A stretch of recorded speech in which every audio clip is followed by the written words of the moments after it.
You're watching ChillyBoy Productions. I'm Larry ChillyBoy Chilson, and this is my review for The Ministry of Ungentlemanly Warfare. Now, before we get into this review, make sure to go ahead and click that subscribe button down below so that you can chill with me on each and every one of my latest videos. The Ministry of Ungentlemanly Warfare is a 2024 action war comedy from director Guy Ritchie.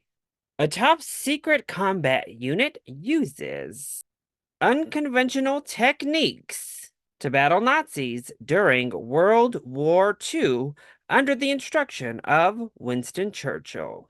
The film stars Henry Cavill, Alan Ritchson, Isa Gonzalez, Henry Golding, Hero finds Tiffin, Alex Pettifer, and Carrie Elwes.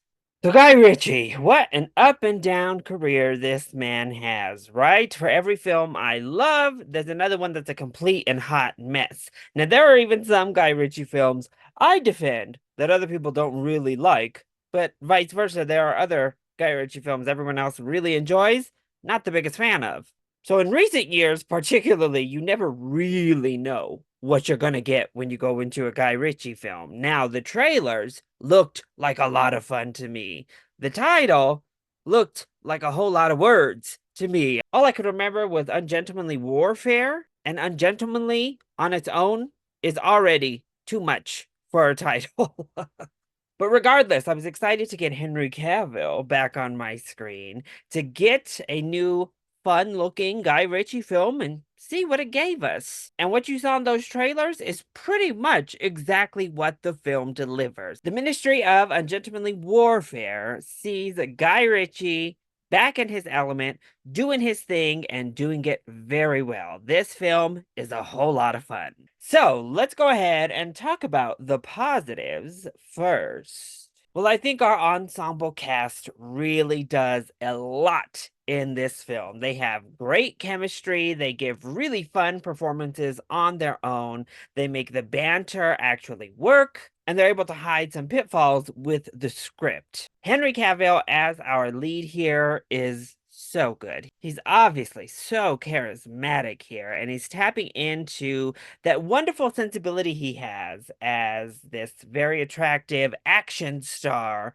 with a little bit of that biting wit. And he takes that to the next level with a really unhinged nature to his character. You could just tell that Henry Cavill was having a blast making this movie, and it shined through in the performance. He was great. I thought Henry Golding was very fun here, though not given as much to do as the rest. Same thing with Hero Finds Tiffin. I thought he was fine here. He did what he needed to do, just not given all that much. Alex Pettifer actually was better than I've seen him in some time with a pretty small role. And the same can be said for Isa Gonzalez, who delivers maybe my favorite performance ever from her. She gets to be more than just the hot girl badass in this movie, actually gets to build a character and show some warmth, show some humanity. I also thought she was quite funny and charming. And yeah, she came out with one of, if not her best performance to date. But then we get to the MVP. My favorite performance in the film comes from Alan Ritchson, who knew the assignment front, back, and center. He is a total badass. I mean, he is wrecking folks in this film, like you would expect from Alan Ritchson. But he does it all with a little bit of a flair to it all. Now, I do have to wonder, that character choice, was it his or was it in the script? Because whoever came up with it, kudos to you. His character was fantastic, and Richardson delivered it all perfectly. And they were all really fun together. And then we have Guy Ritchie back in the director's seat, giving us a much better directed action film than he has delivered in some time. We're not inundated with that Guy Ritchie, shaky cam that we've seen so often. Everything feels in focus. We're getting good shots of the action. It's well filmed, it's steady. All of the big set pieces look great from a CGI perspective, from a staging perspective.